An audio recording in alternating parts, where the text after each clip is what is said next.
aí galera, beleza? Estamos aí mais uma vez aqui no Gabarito Enem.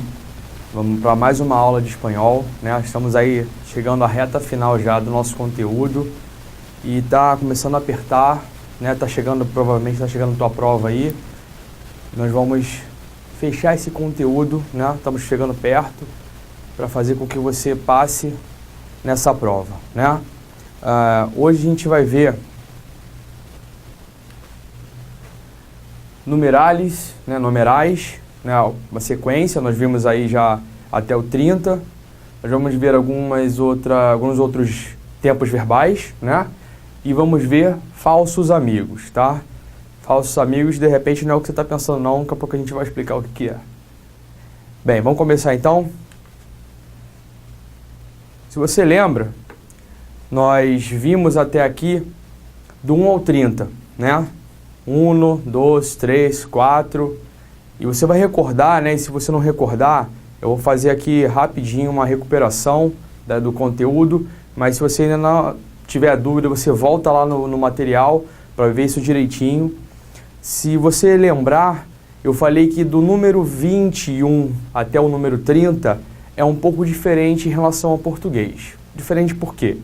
Em português, do 21 ao 30, nós temos a inclusão do E. 21, 22, 23 e por aí vai, tá?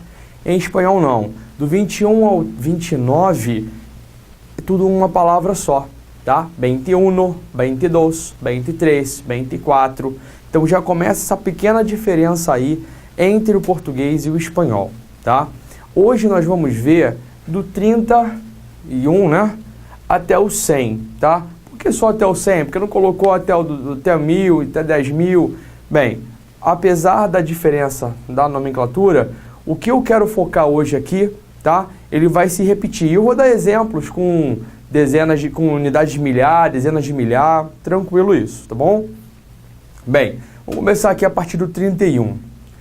31, 32, 33, 34, 35, 36, 37, 38, 39 e 40. Então você reparou aqui que a partir do 31 ele fica bem parecido com o português, né? Nós temos aqui essa ligação, né? Que em português é o nosso E, em espanhol é o Y, como nós já falamos, que vai ajudar a ligar a dezena e a unidade, tá? Bem, o que é importante eu saber? Importante eu saber que só vai existir esse Y, né, o nosso E, do 31 ao 99, né? Eu já comentei um pouquinho, né, quando eu falei até o 30, mas eu vou dissecar isso aqui melhor, tá? Porque agora é a hora para isso. Bem, então, diferente do português, né, como eu já falei hoje, no 21 e 29 em espanhol não tem o E, tá? Não tem essa ligação, esse aditivo aí de ligação.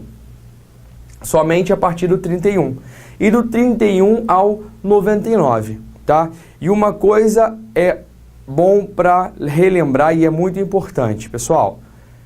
Só vai haver a inclusão do Y, né, do nosso E, entre dezena e unidade, tá? Entre centena e dezena não existe. Entre centena e unidade também não existe, beleza? Então, por exemplo, quando eu coloquei aqui só as dezenas, nos números cheios, foi que eles vão se comportar igual do 31 ao 39, tá? Então, por exemplo, eu vou ter 40 e 1, 50 e 2, 60 e 3, 70 e 4, 80 e 5, 90 e 6 e por aí vai, tá? Eles vão se comportar da mesma forma que se comportou do 30 até o 39, tá? Até aí não tem problema nenhum. Bem, o que difere, tá, do português, e é importante que eu saiba, eu não posso esquecer isso. Bem, eu já comentei aqui. Só vai existir o Y do 31 ao 99, tá? Então, eu preciso perceber que se eu tiver, por exemplo, uma centena, dezena e unidade, em português eu digo 267, tá? Em português eu tenho esse conector entre centena e dezena e entre dezena e unidade. Já em espanhol isso não vai acontecer, né? Como eu já falei, só vai existir entre dezena e unidade. Entre toda dezena e unidade? Não. Olha aqui, ó, o que eu falei antes. Entre o 31 e o 99.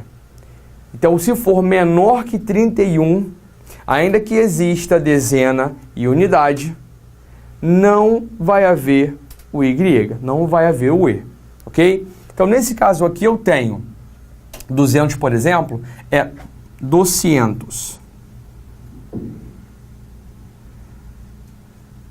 Ok?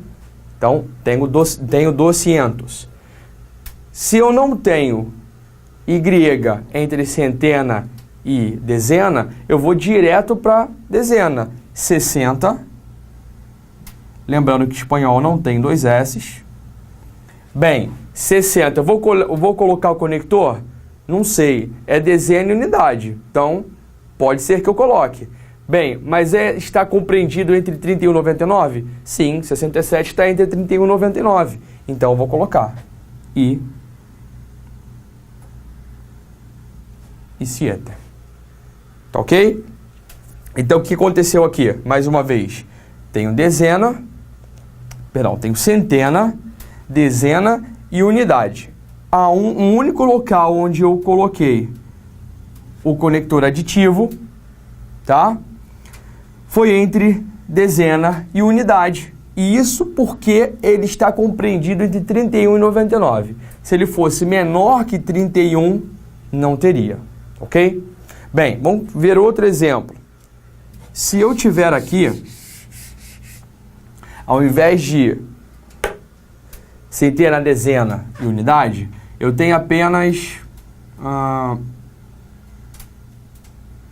centena, não tenha dezena e tem unidade. Ok? Como é que vai ficar isso? Bem, em português eu diria 403. Por quê? Em português há o conector entre centena e unidade. Em espanhol, não. Tá? Como foi dito aqui anteriormente, só entre dezena e unidade. Então, nesse caso, como é que ficaria? Eu vou colocar centena,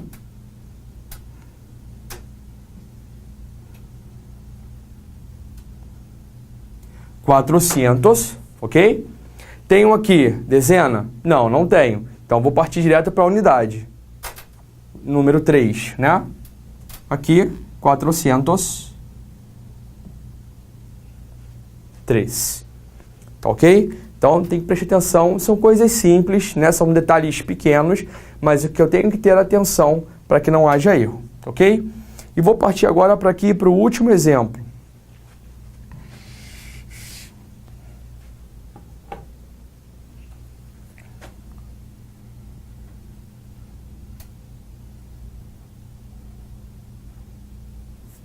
Então, aqui eu tenho centena, dezena e unidade, ok? Em português eu diria 912, né? Porque apesar de ter dezena e unidade, eles aqui são juntos, né? Esse número 12 ele é junto. Então, em espanhol, como é que ficaria? Sabendo que só existe o conector entre dezena e unidade, então ficaria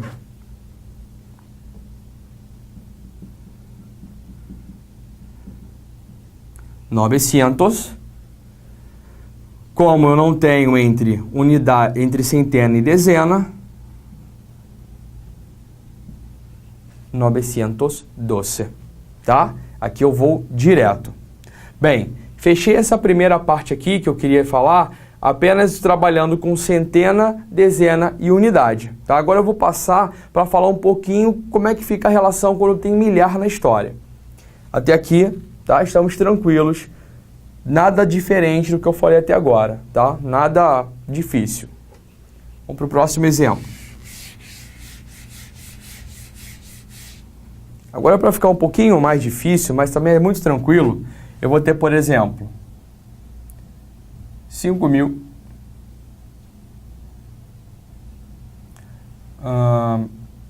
896. Tá? Como eu já fui falando enquanto escrevia, você percebeu que em português, eu vou repetir, 5.000 entre unidade de milhar e a centena, não vai ter o E, 5.896. Então, não mudou nada. Em espanhol também vai nesse mesmo barco. Aqui não vai mudar nada, tá? Vai ficar então 5.000, tá? 800. 800, tá? Não vou colocar porque não existe entre centena e dezena. 96. Tenho dezena e tenho unidade? Tenho. Ele está compreendido entre 31 e 99? Sim, está. Então, vai levar Y. 896. Tá ok? Então, basicamente, ele permaneceu a estrutura do português. A única diferença aqui, como nós já havíamos visto antes, é que não vai existir entre centena e dezena. Ok? Vamos para mais um exemplo.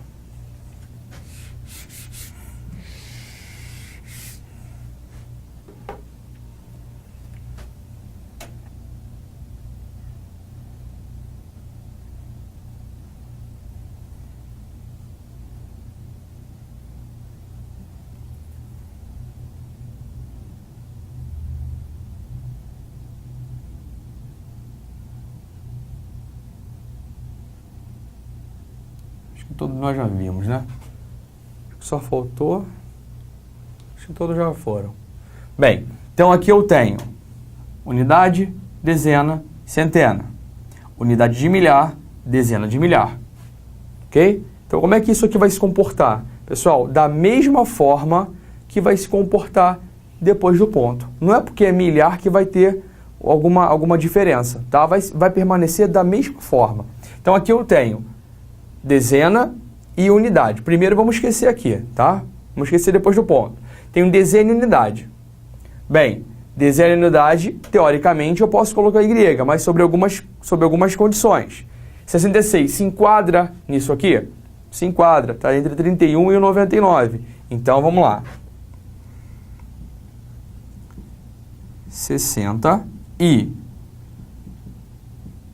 66.000. Vou partir agora para a segunda parte.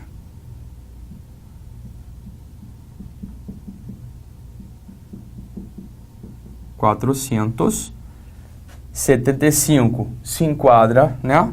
Então, 70 e 5. Ok? Então, nada mais do que nós já havíamos visto.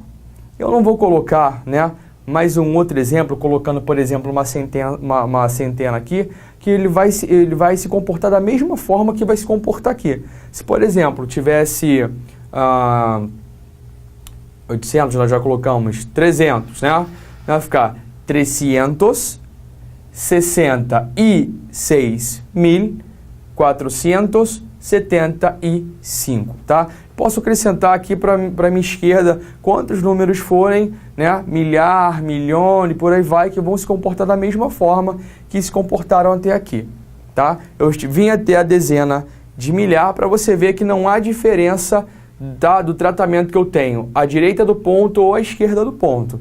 É a mesma coisa que vai acontecer.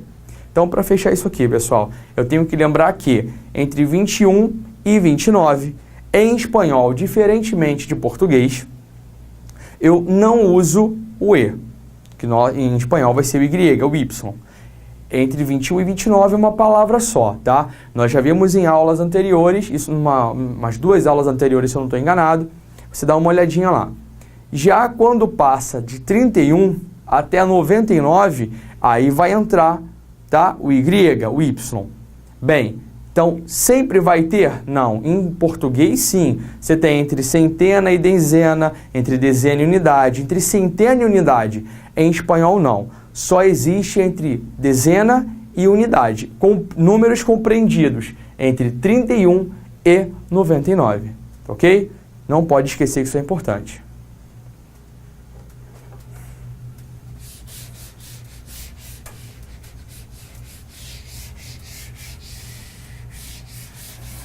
Bem, vamos partir para a próxima parte, galera.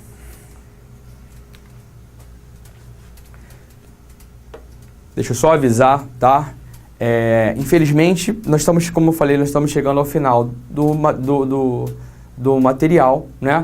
E galera, não tem mais para onde fugir. E agora vai aumentar a intensidade da carga de verbo. Por quê? Ainda faltam alguns tempos verbais para nós vermos, tá? Eu quero chegar, nós estamos acabando o modo infinitivo e eu quero chegar no subjuntivo porque cai também, tá? Principalmente eu preciso do presente do subjuntivo para poder falar do imperativo, do modo imperativo, porque um precisa do outro. E ainda para poder falar de uma outra característica que eu não vou adiantar agora para não embolar meio de campo. Mas eu vou ter que começar a intensificar a carga de verbo para que nós possamos concluir o material. Então hoje nós vamos ver aqui, se eu não estou enganado, tem 3 tempos verbais, mas são tranquilos, tá? Bem tranquilos, mas vou precisar aumentar a carga durante as próximas aulas. Vamos lá, vamos ver hoje pretérito imperfeito do indicativo. Pessoal, muito tranquilo, tá? Muito fácil porque ele é basicamente igual ao tempo verbal em português. Bem, você vai falar, pô, já não sei português? Português você vai lembrar porque também é muito fácil, tá? A irregularidade que tem é muito tranquila, tá? Bem tranquilo da gente lembrar. Então vamos ver. O pretérito imperfeito do indicativo serve para falar, em regra geral, do que nós fazíamos ou que estava realizando em um momento anterior. Bem, eu estou aqui no momento presente, ok? Então, lógico, toda vez que eu falo de pretérito, a palavra pretérito significa passado. Então, se eu falo qualquer tempo do pretérito, seja ele perfeito, imperfeito ou outro que nós veremos depois, eu estou falando de um tempo anterior ao tempo que eu estou agora. Bem, então o pretérito imperfeito, ele se refere para falar do que nós fazíamos ou que estava sendo realizado no momento anterior ao momento atual. Bem, existem mais, tá? Mas eu gosto de destacar bastante essas duas aqui, porque são as duas que mais aparecem, tá? Então, quando a gente pode usar normalmente, a gente normalmente usa para falar de um costume no passado. Costume, ou seja, alguma coisa pode ser recorrente ou alguma coisa que normalmente acontecia no meu passado. E para falar da descrição do passado, tá? Vamos ver o exemplo aqui. Eu tenho, exemplo para falar de costume no passado. Ellos compraban pan en esta panaderia. Então, eles compravam pão nessa padaria. Era um costume. Normalmente, você escolhe uma padaria e você passa um bom tempo, né? Se você se agrada do pão ou das coisas que você compra ali, você passa um bom tempo sendo cliente daquele mesmo local. É difícil a gente ficar trocando de um lugar para o outro. Então, é um costume. Você sempre comprava, né, eles no caso, sempre compravam naquela mesma padaria. Então tinha um costume de ir comprar naquele local, ok? Bem, descrição do passado. Mi casa tenía mucha alegria. Ou seja, ele aqui especificamente descreveu alguma coisa no passado dele. Bem, a minha casa, ela tinha o quê? Não falou da parede, não falou da cor, não falou do jeito, falou de alguma característica, ele descreveu alguma característica da casa, não a física, né? Mas do ambiente. Então, mi casa tenía mucha alegria, tá? Normalmente, basicamente, isso aqui é português, tá? Nós usamos, né, nessas duas formas aqui, tá? Nós usamos muito assim. Bem, vamos ver realmente como é que vai funcionar o pretérito imperfeito. Você vai ver que é muito tranquilo. Bem, verbos terminados em AR, primeira conjugação. Em português, tá? Eu vou fazer só um comparativo, mas por favor, você vai esquecer o português e vai focar só no espanhol, tá? Em português, como é que seria o verbo amar no pretérito imperfeito? Vou fazer 3 só, tá? Vou botar aqui, ó. Eu amava, tu amavas, ele amava. Aí nós temos nós amávamos, vós amávais, eles amavam. Tranquilo? Se você parar para reparar, a diferença entre o espanhol e o português é que em português eu uso o V. Em espanhol eu uso o B. Então, nos verbos terminados em AR, ou seja, da primeira conjugação, ao invés de eu colocar o V em português, eu coloco o B em espanhol. Então, assim, digamos que na hora da prova você deu um branco, você não lembra como é que é a conjugação. Vai no português. Eu falava, eu cantava, eu jogava, enfim, qualquer verbo, nesse caso nós estamos dando exemplo na primeira conjugação, terminados em AR, e você troca o V pelo B. Tá? Então, não tem mistério. Troquei o V pelo B. O verbo está pronto. Eu falei, muito tranquilo. Bem, seguindo essa mesma vibe... lógico, né? Sempre lembrando que em espanhol termina com N e não com M. Ok? Grande diferença essa aí. Verbos de segunda conjugação. Verbos de segunda conjugação são terminados em R. Em português, tá? Eu só vou fazer os 3 primeiros. Vou pegar o verbo beber também. Eu tenho eu bebia, tu bebias, ele bebia, tá? Então, do espanhol para o português não tem diferença. A terminação é a mesma, tá? Ia, ias, ia, íamos, ias, iam. Logicamente, o que difere é que na terceira pessoa do plural em português vai terminar em M. Em espanhol vai terminar em N. E para a felicidade geral da nação, quando nós estamos na terceira conjugação, ou seja, verbos terminados em IR, a terminação é a mesma da segunda, tá? Então, o que eu tenho, tá? Não vou nem colocar aqui porque realmente é a mesma coisa. Eu tenho eu parti, em português, eu partia, tu partias, ele partia, nós partíamos, vós partias, eles partiam. E temos a mesma coisa em português, a terminação ia, ias, ia, íamos, ias e iam. Tendo cuidado na última e é igual à segunda conjugação, tá? Então, o pretérito imperfeito para mim, em espanhol, é um dos mais tranquilos que há. Por quê? Já que eu consigo fazer, né, bem o português, né? Porque a gente usa isso, né? Na escola, enfim, no nosso dia a dia. Se você usa, né, tenta usar a melhor forma possível a língua culta, não digo você falar, né, formalmente, enfim, mas você tenta usar a língua correta, você vai acabar usando esse negócio aí. Então, isso vai ficar fácil para você, porque é uma ponte que nós fazemos do português para o espanhol. Lembrando, primeira conjugação, verbos terminados em AR, eu vou trocar o V do português pelo B em espanhol. Eu jogava e eu jogava. Eu comprava e eu comprava. Basicamente, essa é a diferença. E na segunda e terceira, mesma coisa. Tá ok? Tranquilidade nisso aí.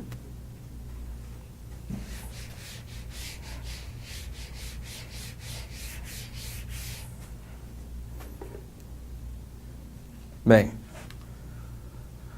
nós vamos ver agora os verbos irregulares no pretérito imperfeito, que também não tem mistério. Por que não tem mistério? Porque basicamente, tá? assim como os verbos regulares, eles se assemelham muito ao português, tá? Eu trouxe exemplos aqui, na verdade 3 exemplos: verbo ser, verbo ver e o verbo ir. O verbo ser, tirando a última pessoa, ellos, ellas, ustedes, que troca o M pelo N, o resto é tudo igual, tá? Em português, eu era, tu eras, ele era. Nós éramos, vós erais, eles eram. Em espanhol, yo era, tu eras, él era, nosotros éramos, vosotros erais, ellos eran. Então, lembrando, terminação, troca do M em português pelo N em espanhol. Bem, verbo ver. Como é que é o verbo ver em português, no pretérito imperfeito? Eu via, tu vias, ele via. O que aconteceu do português para o espanhol? Vai haver o acréscimo da letra E entre o ver e o ir. Então, enquanto eu tinha em português eu via, em espanhol eu vou ter yo veía. Lembrando que o V tem um som aproximado do B. Então, yo veía, tu veías, él veía, nosotros, veíamos, vosotros veías, ellos veían. Tá? Então, a única diferença que existiu aqui foi a inclusão da letra E entre o V e o I. E como nosso último exemplo aqui, nós temos o verbo ir. Como é que é o verbo ir em português no pretérito imperfeito? Eu ia, tu ias, ele ia. Nós íamos, vós ias, eles iam. Em espanhol, vai haver o acréscimo apenas de uma letra, que é a letra B, entre o I e o A. Então, onde eu tenho eu ia em português, eu vou ter yo iba em espanhol. Tu ias, tu ibas. Ele ia, ele iba. Íbamos, ibais e iban. Se você parar para pensar, você vai concordar comigo quando eu falei que esse é um dos tempos verbais mais tranquilos. Por quê?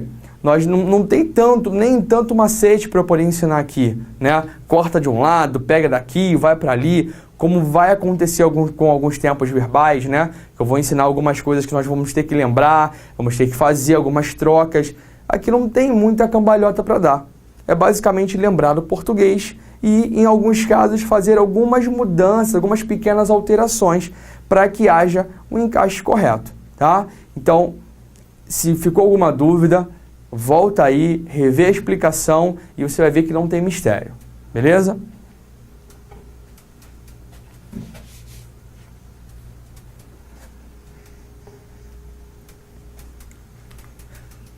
Bem, eu trouxe 2 coisas hoje aqui, né, diferentes, e a primeira são os heterogenéricos. O que são heterogenéricos?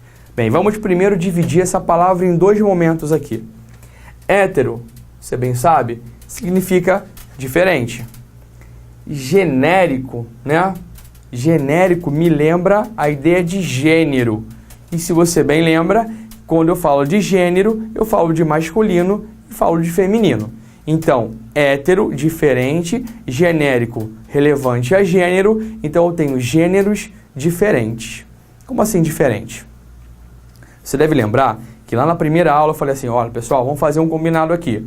Primeiro, não achar que espanhol é muito difícil, porque tem muito verbo, é igual ao português, eu não vou aprender nada, eu vou não entender nada. Segundo, né, a ideia oposta a essa, espanhol é muito fácil, porque é igual a português, né, usa os mesmos termos, né, mas com ideias diferentes. É muito fácil, é igual a português, não preciso estudar. Não cometam nenhum desses 2 erros. Primeiro, não é impossível, tá, você aprender isso aqui. Eu aprendi, nunca fui um aluno brilhante e aprendi isso aqui. É fácil. Outra coisa, não é tão moleza assim.